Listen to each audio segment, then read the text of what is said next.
Imagine being 80 years old, having built one of the most successful businesses ever, hosting a top reality show, being president, having an election stolen, being indicted, arrested, and even shot, and ending up here watching 80,000 fans from Marine One. Then imagine having Richard Gere, the man most famously known for an act the internet describes as gerbling, a story that claims that actor Richard Gere was rushed to a Los Angeles hospital emergency room after inserting a live gerbil into his rectum for sexual purposes, and doctors had to surgically remove it. I have even heard some variations mention a hamster instead, but in either case, the rectum was the point of entry. And therein lies your first problem. You keep referring to your anus as an entrance. What brings you in? Hi, my butt hurts, like around the entrance. Around the entrance? Yeah. It's an exit, and it's going to keep hurting as long as you keep calling it an entrance. Oh. Change the traffic pattern, you'll think. But this seems to be a reoccurring theme now with the Democrats. Webb, what qualifications do you have to serve in the U.S. Senate? Oh, I ran for office several times. Didn't win, but I did run. And then I'm a songwriter, and then I write my own books. And then I suppose my transparency, I wouldn't lie to the people and I wouldn't deceive the people like we're being deceived right now. Like, we get lied to, smoke and mirrors, like what's going on with ICE, pretending like these victims did something wrong. Like, that's unacceptable. And I suppose the biggest thing is, like, I'm just an angry citizen now, and if I got elected, I'd be an angry senator, and I think that would probably be their worst nightmare. And then with the trans community, like, we're being dehumanized. They say that we want to hurt people. I don't want to hurt anybody. I just want to use the bathroom. And if they want me to use the men's room, I will, but I don't want to be assaulted.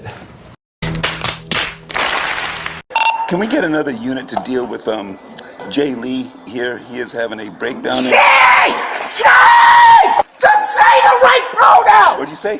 7351. Get down on the ground right now. No! What just happened at this campus is absolutely wild. It started as a routine check, but everything went south in a split second. A simple pronoun dispute turned into a full-blown chaotic nightmare.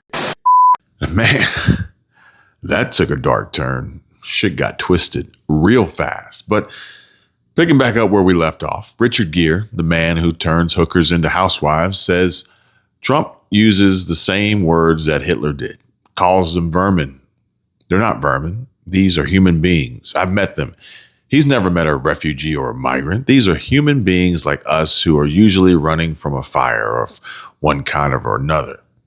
And I thought it was the job of your Hollywood agent to shoot down these bad scripts. But much like many others we've seen here lately, fully infected with the TDS, spouting off these same talking points and trending keywords without the least bit shred of dignity or I don't know, facts and data to back up their claims. Is you don't have to demonize people in their suffering. Trump uses the same words that Hitler did, calls them vermin. They're not vermin. These are human beings, you know? I've met them. He's never met a refugee or a migrant. In his whole life, he's never met someone like that. These are human beings like us who are usually running from a fire of one kind or another. They have mothers and fathers. They have kids. They have brothers and sisters. They suffer the same mental issues or physical issues that you and I and Trump and anybody else does. We're all in a human family. I want to address some of the things we just heard in that clip that came from actor Richard Gere in the AP. And before doing so, I want to address an important statistic. And here's a hard-hitting truth most people don't realize, but roughly 95% of Medicare beneficiaries enrolled in a Part D prescription drug plan are overpaying, often by hundreds or even thousands of dollars every single year. And do you know what is the biggest reason for this loss and waste of money? Well, so you see, most people pick their plan based on the lowest monthly premium instead of looking at their total annual cost. That includes deductibles, copays, and the real price of the medications they actually take. On top of that, A lot of seniors are unknowingly stuck in coverage that doesn't fully protect them or match their doctors and health needs. That's exactly why Chapter exists and why I want you to call them. It's because I care about you, and Chapter's licensed Medicare advisors don't just shop a handful of plans. They aren't doing this for the commissions. No, they are unbiased friends who just want to see you well taken care of. They compare every single Medicare option available in your area, original Medicare with Medigap, Medicare Advantage, and Part D plans to find the one that actually gives you the most comprehensive coverage at the lowest possible cost for your specific situation. It's 100% free with no obligation. Odds are you've probably already been wondering whether you're overpaying or whether you could have stronger, more comprehensive coverage, or both. Or just need help finding savings to stretch your dollars, living on a fixed income with everything getting so expensive and things being so tight right now and for the foreseeable future. The great news is you don't have to guess. Find out for sure. Get the peace of mind and potential savings you deserve. Call Chapter for your free Medicare help right now at 270-467-2426. That's 270-467-2426. Get your free personalized plan review today and stop leaving money on the table. On average, my subscribers who've called have saved $1,100 a year. So call now. What are you waiting for? They're really nice people and are waiting to take your call and help you. And speaking of needing help, Richard Gere, he says Donald Trump uses the same words as Hitler, specifically calling migrants vermin. Gere claims they're not vermin, they're human beings running from hardship, and that Trump has never met a refugee or migrant. But unlike Dick here, I only deal with facts. And the first fact has to be the vermin claim. There's no record of Donald Trump ever calling migrants, refugees, or asylum seekers vermin. Not at least from what I can find. And I'd like to think I'm pretty damn good at tracking these sort of things down. What Trump actually said was back in November of 2023 during a Veterans Day speech where President Trump said this. Joe, a lot to talk about in a jam-packed, scary stuff speech by former President Trump over the weekend.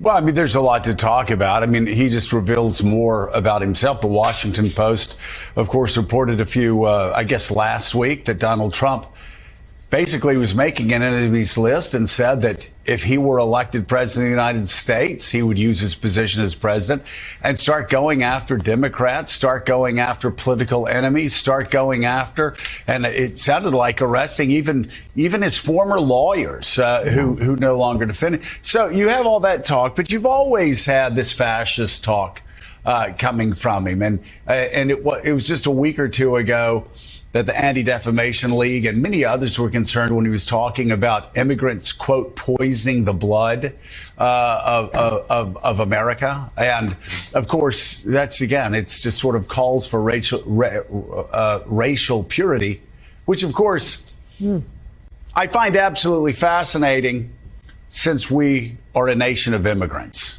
Yeah. I mean, Donald Trump, as Donald Trump himself knows, what were they called? The Drumps? What were they? What was his last name? Drumpf? Drumps. I think it was the Drumps. The Drumps came here from Germany when just having a name, Drumpf, and being from Germany was seen as anti-American and seen as poisoning the bloodstream of America. And now we're just going full on Hitler, talking about vermin. And of course, it's so interesting. I don't know who his spokesperson is, but one of these fat white pink boys that likes to talk tough goes, oh, it's just, they're triggered. We will crush them. They will be crushed. Their lives will be crushed.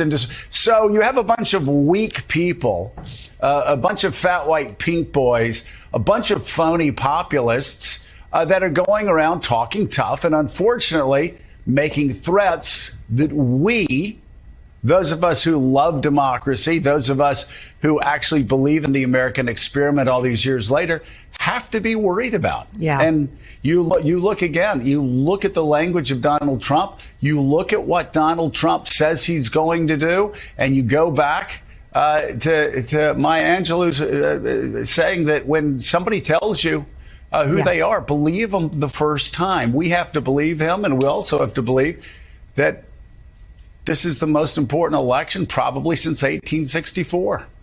We try to either call him out on the lies that he puts out there or not cover just frivolous stuff that he says that is lies. But in this case, you have to look. Amid a rise in anti-Semitism across the United States, Donald Trump echoed the dangerous language of infamous fascist leaders in a social media post on Saturday, Veterans Day. And then again at a rally later in the day, Trump vowed to root out the, quote, vermin within the country.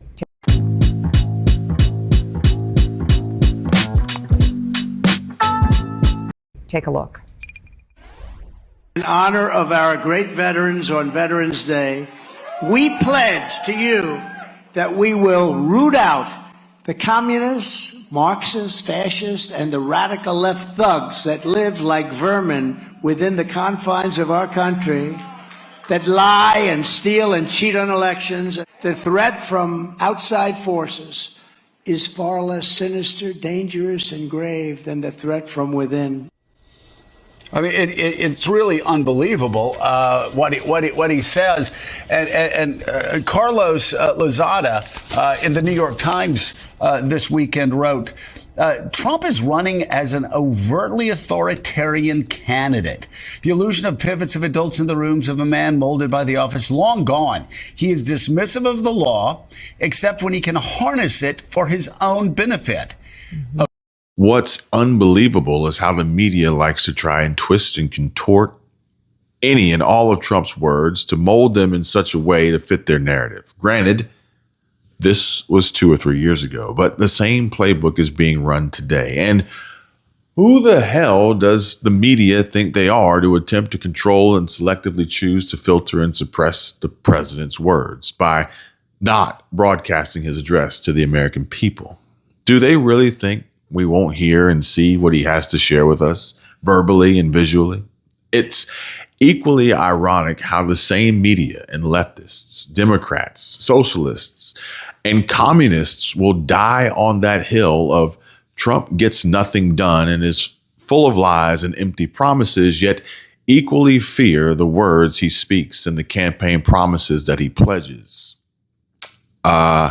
Which one is it, guys? Because, oops, don't look now, but your hypocrisy is showing. Nevertheless, the exact line they're melting down over is, we pledge to you that we will root out the communists, Marxists, fascists, and the radical left thugs that live like vermin within the confines of our country that lie and steal and cheat on elections. Mind you, note the full context here as he's talking about the domestic political opponents he accuses of undermining elections in the country from within. Not migrants, not refugees, not random citizens. The vermin comment is harsh and inflammatory, sure. I'll give you that. No question. Trump has a long history of using strong, sometimes over-the-top language. That's nothing new, and so do I. So, yeah, there's that. I feel as though we're all adults here, and if you can't handle the truth, then I don't know how you've managed to make it this far in life, because life's tough. Get a helmet. But the media's reaction here is the real story. Old Richie boys, too. They immediately frame it as Hitler-like authoritarian and dangerous rhetoric while playing the clip in isolation, but they rarely, if ever, show the surrounding sentences where he contrasts the threat from within with foreign threats and says if you have a strong leader, countries like Russia, China, and North Korea won't mess with us. They also conveniently ignore that he's repeating his long-standing claim about election integrity, a claim the media spent years calling baseless, even as they later admitted issues with mail-in ballots, censorship, and big tech involvement. Remember, Tucker Carlson got fired in part over that. Now, fast forward to today in 2026, the same outlets that screamed about this speech are now watching the very policies Trump campaigned on: border security, mass deportations of criminal illegal immigrants, energy independence, and cutting waste actually being executed. The guy they said was all talk is delivering on multiple fronts. So which narrative was correct? The one where he's an empty suit who can't get anything done, or the one where his words are so powerful they must be censored, clipped, and condemned at every turn? The hypocrisy is off the charts. Legacy media has spent years deciding which presidential addresses get wall-to-wall coverage, live coverage, and which ones get reduced to 30-second outrage clips. And although this is an MSNBC fumble, the president's most recent address from just a few nights ago was blacked out by ABC, CBS, NBC, maybe, I think. Honestly, I really can't remember them all, but most importantly, CNN. And I would be remiss if I failed to mention and shine this light on how we mustn't forget the only time CNN showed a Trump speech live was when he was in Butler, Pennsylvania, and got shot in the head. Just throwing that out there.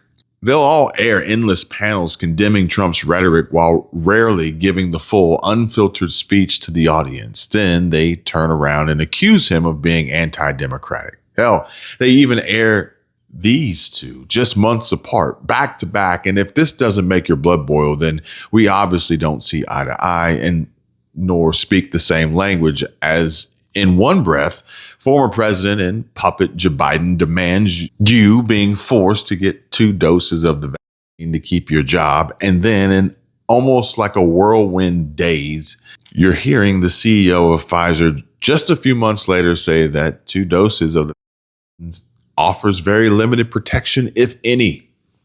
I want to emphasize that the vaccines provide very strong protection from severe illness from COVID-19. The 2 doses of the vaccine offer very limited protection, if any. The 3 doses with a booster, they offer reasonable protection. Now that's evil stuff right there. I took the vax, and I haven't been boosted or anything, but the moment where I really started to get red pilled on the whole vax thing was the sickest that I've been in the last 15 years by far was when I took the vaccine. And I've had COVID at this point 5 times. I was in bed for 2 days. My heart was racing. I was like, the fact that we're not even allowed to talk about that, even, no like serious injury, but even the fact that we're not even allowed to talk about the fact that I was as sick as I've ever been for 2 days, and the worst COVID experience I had was like a sinus infection. I'm not really willing to trade that. And you don't even, everybody that I know, or a lot of people I know, they talk about the second shot that they got of the vaccine that made them really, really sick. Well, that's a side effect, and not a side effect that we even talk about enough in this country. No, it's also, again, we're talking about companies that have a long history of lying and being forced to pay criminal fines, and then we're giving them this exemption from being responsible for any of the side effects. Yeah, and who do you think those big pharma companies donate to politically in 2024? I'll give you a big fat guess. Probably Kamala Harris. By a significant margin. But like I said, Trump's language can be blunt to the point of alienating people. Sure, that's a fair criticism, but the reflexive, coordinated effort to paint every strong statement as existential fascism while downplaying or ignoring far more aggressive rhetoric from the other side or from history is not journalism. It's narrative protection. At the end of the day, voters heard the words, saw the results of the previous open border years, and made their choice. The media can keep twisting the language all they want. The results speak louder than the clips. You told J.D. Vance you're open, your vote is up for grabs. Yes, my vote is in play because it can't be Trump running. Mm-hmm. So I'm not living in communist America. I mean, I know the talking point is that, well, it's not communism, it's socialism. Okay, I've read the quotes from the DSA platform, from their own mouths. Don't tell me I'm not seeing what I am seeing. And DSA, again, they say things like, takeover of key industries, government. That's communism. There is a definition. By the way, Trump's doing that too. Of course. Yes. And to a degree that we haven't seen any other president, Democrat or Republican, do. That's crazy too. He's got a piece of intel, right? A piece of the AI companies. He treats everything like it's a real estate deal. I mean, you get some Democrats. Democrats are cowardly. Yeah.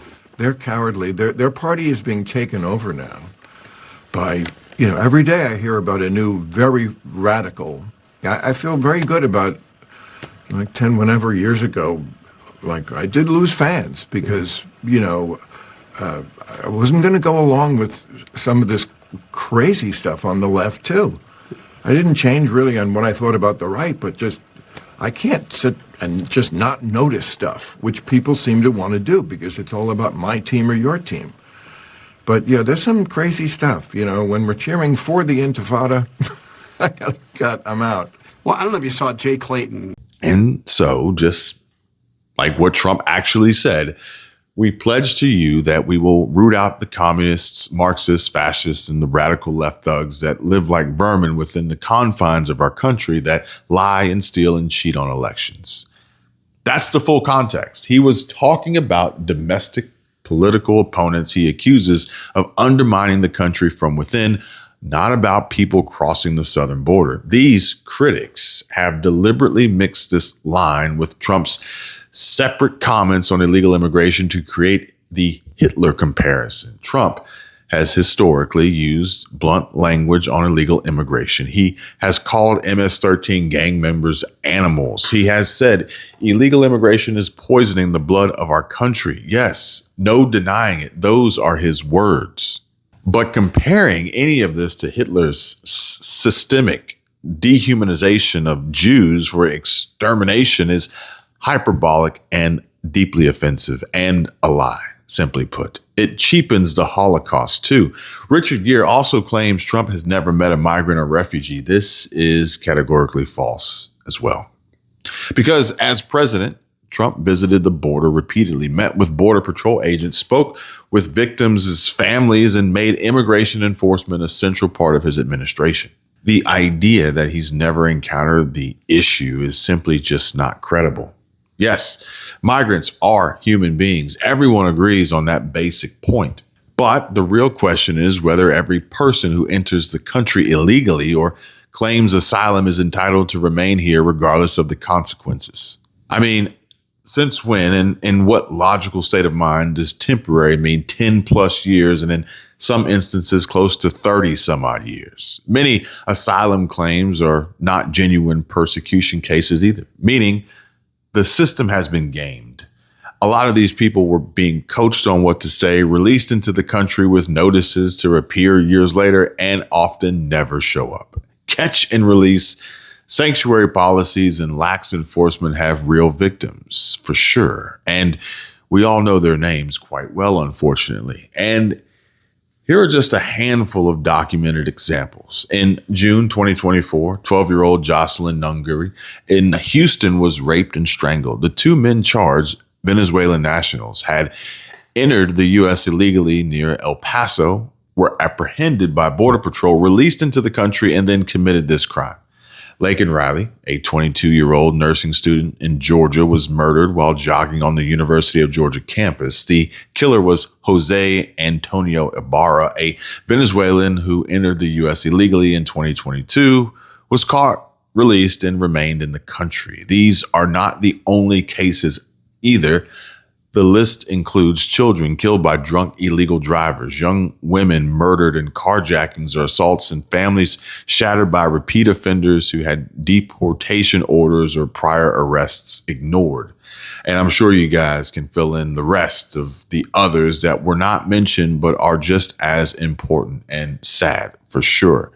The comment section is open, and there are posts circulating right now that document dozens of such American victims, sons, daughters, mothers, and fathers whose deaths were preventable under stricter enforcement. The pattern is clear. When enforcement is weak, people who should not be here remain and reoffend. Some are gang members from groups like Tren de Aragua. Others have long criminal histories in the U.S. before committing worse acts. And a mindset like the governor of Minnesota feeds into further growth of more and more monsters from statements like these. Did that make us any safer? Did that make the children that are left behind any more stable?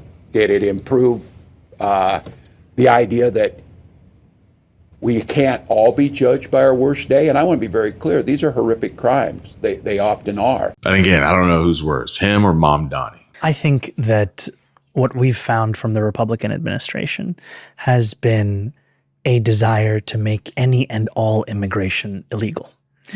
And I sit before you as one of the first immigrant mayors of our city in generations.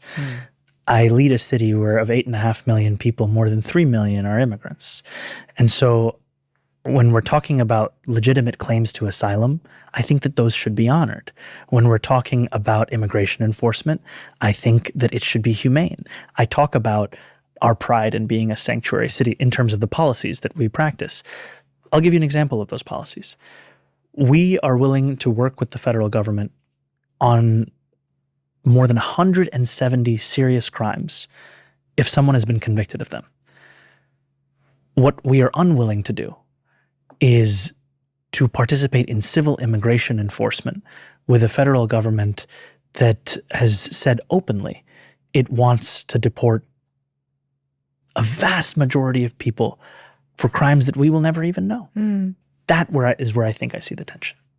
Have you ever been to the U.S.-Mexico border? No. But while Richard Gere says he's met them and they're running from a fire, there's, some truth to that. Some are fleeing real hardship and would qualify under proper legal processes. Many others are economic migrants or criminals exploiting the chaos. Compassion for genuine refugees does not require ignoring the body count or pretending every border crosser is a victim. America has always welcomed legal immigrants. Keyword, legal. The issue is illegal entry and fraudulent claims that undermine the system and endanger citizens. That, and using this game of function like illegal system to inflate corrupt Democratic votes in rigged elections before then sucking our welfare system and taxpayers dry. And who would know better than almost anyone else right now besides Spencer Pratt, who said here in this post in reply to Vivek Ramaswamy's defund the police, clear the jails, abolish ICE. These are symptoms of a growing disrespect for law enforcement and the rule of law, and how he refuses to indulge these attitudes in Ohio. Before going on to say it's time to crush crime in our cities and restore respect for the men and women in blue.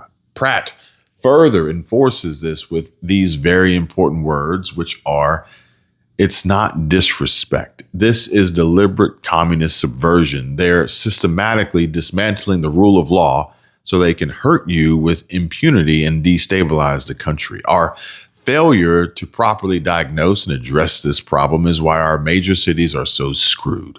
But talk about screwed. Terrible has the perfect visual here and says, when someone tries to blame Trump for the current high cost of housing, just look at that flood of illegal immigrants into the United States since just 2020.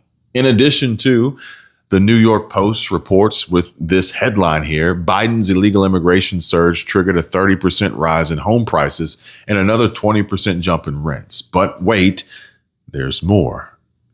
Because it only gets worse. Because I now have to ask, how is that even possible? Is it because landlords are constitutionally guaranteed a 12% margin of profit and return on investment every month? Absolutely the fuck not.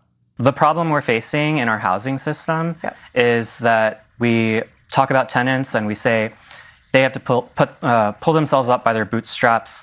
They have to be responsible financially. But when we look at the landlords, we don't use those same standards. Landlords in New York have been making a 12% return on their investment on average. How much should they make? What's fair for the landlord to make if you don't like 12? They're complaining that 12 is not enough. And we don't think that anyone should have a constitutional right to double-digit returns on their investment. That's why we've implemented... No one should have a right to a double-digit return on their investment. No one has a right. That's not... No, what are you talking no about? One's in that's not in the Constitution, but what we see is that when we implement a rent freeze, we have landlords who are crying that the government is going to put them out of business. They're trying to run a business, and they're trying to do it effectively. No, are all landlords perfect? Are some landlords lousy? Of course they are. But I just think that the idea that no one should make a double-digit profit is the antithesis of the desire to, like, you can be anything you want to be in New York. I actually, And I really don't even have enough time to thoroughly dissect and break down every fallacy in this dipshit's argument, if that's even the most applicable word to be used here in describing his delusional state of laziness. There's no real sense in arguing with a commie, really. But be that as it may, though, and Spencer Pratt is on a roll here and says, when the rent's too damn high, it's easy to hate the landlord making money off of you. But when you're a renter, you never have to make a repair. You never have to sock away $100,000 in cash for a down payment. And if your place burns down, you can just walk away. So before you bitch about landlords, ask yourself, could you save up $100K right now to make a down payment? What about $10,000 for a repair when a pipe bursts, or your government leaves 50 years of brush to burn your city down? Comment down below if you know which city he's hinting at there. But these are all things a property owner has to deal with. Risk, liability, maintenance, taxes, loss of liquidity, ever increasing insurance costs, and no ability to evict someone who stops paying rent. Landlords earn maybe 5 to 12% margins off your rent. Consider it a tip for doing all the hard stuff of homeownership for you. Besides that, there are some massive misconceptions that a lot of people have when it comes to the coin flip of renting versus home ownership. And I'll just say that there is no right answer that fits everybody. But more so importantly, there is a much bigger question I think we need answers to, and that is yet another nail hit on the head by Pratt here. And isn't it weird how unsubsidized consumer goods like TVs, appliances, clothes all get cheaper and cheaper, while anything the government puts its hands on, healthcare, housing, food, tuition, cars, utilities, just gets more and more unaffordable, more expensive? Oh, well, probably nothing. But no, this isn't really funny, but sometimes you have to laugh to keep from crying, and it makes perfect sense. And this post and reply here pretty much tells you everything you need to know. And I don't know exactly who said it first, but someone makes some absurd and stereotypical assumption here as they try and paint common sense, sound mind, logically thinking, hardworking, patriotic conservatives as the bad guys here by saying, I've noticed that everyone who owns a boat seems to be a Trump supporter, with the swift kick and dose of reality coming from this based reply that says, that's because there's currently no government program that gives boats away. You have to work for a boat. And yes, Missy in SoCal can't subsidize a boat. USAID was probably the most pure thing that America did up to that moment. It was a giveaway program to needy people, whether it was health, it was education, it was women's issues, it was all kinds of stuff. Big things, small things, and what they did with HIV/AIDS saved tens of millions of lives, continuing. He stopped that day one, and it was insane. This is a guy who was never in the building, USAID. I was there for decades. He wouldn't even know what it stands for, USAID. And he has idiots around him who have the same ignorance about it.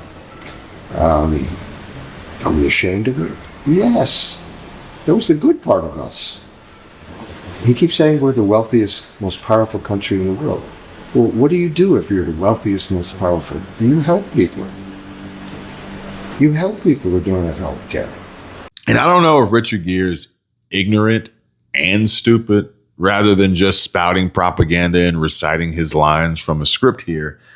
USAID is not some charitable organization. It is the U.S. Agency for International Development, set up to coordinate foreign meddling and soft power projection by CIA, DOD, and the State Department so they wouldn't step on each other's toes, really. The same CIA that Hillary Clinton allegedly was using as a bribe or something to appoint Adam Schiff as director to help topple the U.S. government. Yeah, and so there's that. But don't quote me on it, because it just came across my feed and I haven't had a chance to deep dive and verify it all yet. And in the case of our government, I do not recommend the old adage of trust but verify. And instead, I would align more with believe half of what you see and none of what you hear. Unfortunately, what I've learned is that legacy media propaganda is very effective at making people believe things that aren't true. What would an example of that be? That I'm a Nazi, for example. Right. And how many legacy media publications, talk shows, whatever, try to claim that I was a Nazi because of some random hand gesture at a rally where all I said was that my heart goes out to you, and I was talking about space travel. And yet the legacy media promoted that as though that was a deliberate Nazi gesture, when in fact every politician, any public speaker who's spoken for any length of time has made the exact same gesture. And yet there's still people out there, and I've never harmed a single person. However, when it comes to Elon Musk, well, I tend to believe this more than not. Basically, stuff is so crazy. It's like only the federal government could get away with this level of waste. It's mostly waste. It's mostly not fraud. It's mostly waste. It's mostly just ridiculous things happening. Because they've been able to do it this way for so long. They've become accustomed to it. Yeah, I mean, it's like Milton Friedman said, like, money is most poorly spent when you're spending someone else's money on people you don't know. How much are you going to care? Right. And that's the federal government. Yes. And the NGOs have proven that you can teach an old dog new tricks. They no longer limit themselves to spending on people they don't know. The leftists quasi-legalized grift and began funneling billions of taxpayer dollars to people they do know. And still multiple tens of millions they don't. I mean, they gave illegals free lodging and shelter, food, iPhones, and debit cards preloaded with cash, for crying out loud. What makes such reckless and foolish spending even more dangerous is that these government fools, along with those who support them, actually think that they're being charitable. It's no act of charity to be generous with someone else's money, just like someone had said about Mamdani and him leading New York City down the deadly and destructive path of socialism. Yeah, this post here from the Moderate Case made it very clear and simple and easy to understand. Stop saying free. Start saying funded by taxpayers. Thank you. And, you know, it really is funny, not funny, how there is a big push for agencies to integrate AI in streamlining things, when in reality, the biggest use case for it is in Congress. Power of the purse. Having AI keep track of all earmarked items and give a running tally for what's been saved or spent would do absolute wonders in saving taxpayer dollars. Government efficiency and transparency very much starts and stops with them. It's crazy, I know, novel, but it's clear. Our government has grown way too big. Federal spending is around 24% of GDP. Total government somewhere in the 35 to 40% range, with endless rules and fines, treating citizens, you and I, like subjects instead of free people. It's no wonder why public trust is near record lows, sub 20 to 25% for, good reason. It really is time to shrink government, sunset bad regulation, bad regs, enforce real cost benefit on new ones, and push power back to states and individuals. Limited government isn't radical. It's the American default we drifted away from. That, and how Hakeem Jeffries says here, Donald Trump is a feeble, unhinged, conspiracy peddling 80-year-old failed president. The economy is a disaster under this guy, and the American people know it. Pathetic. But I don't put too much weight or pay any real attention or any mind to anything he really has to say. However, I can't help but find it funny how not only in America will we stop a football game, drag out measuring chains, and look at a play 15 times from 6 different angles to make sure we make the right call, but won't verify the integrity of an election of the highest office in our nation. And not only that, but also how very crazy it is that 70 to 80-year-olds are generally seen as unemployable due to physical and mental decline, but we're allowing them to run our entire country. Yeah. I just want you all to, think about that for a moment. And think about this too. This being the last post I'll share in tonight's show of this meme with extremely high engagement that claims ICE killed 5 Americans while illegal aliens have killed 1,713 Americans. It's, yes, a rhetorical question that we already know the answer to, but we'll still ask for funsies, right? Which issue do you think the Democrats prioritize most? And so now, look, Richard, enforcing borders is not hatred. It is the basic responsibility of any sovereign nation. And the whole Hitler comparison is not even a serious debate. It is rhetoric meant to end discussion. And I make it a point not to argue with neither fags nor retards. And so, there's strikes 2 and 3 for you, sport. ICE has nothing to do with immigration. ICE has nothing to do with the southern border. ICE is about normalizing paramilitary force on our streets. ICE is about weaponizing the idea of immigration against the Constitution itself. ICE cannot be reformed. ICE cannot be retrained. ICE has to be abolished.